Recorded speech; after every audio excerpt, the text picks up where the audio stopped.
काठमाडौँ उपत्यकामा रहेका विभिन्न मठ मन्दिरहरूमध्ये प्रसिद्ध रहेको श्री सङ्कटाको 2 तले मन्दिर काठमाडौँको न्यू रोड स्थित देवालमा रहेको छ। हरेक शनिबार बिहानैदेखि भक्तजनको घुइँचो लाग्ने यस मन्दिरमा पूजा गरेमा ग्रह दशा सङ्कटहरू सबै टरेर जाने कुरा जनविश्वास रहिआएको छ।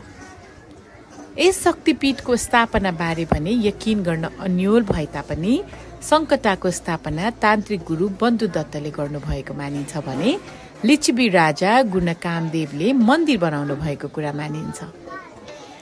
श्री सङ्कटाको बारेमा विभिन्न कथा र किम्वदन्तीहरू जनमानसमा प्रचलित रहेको छ।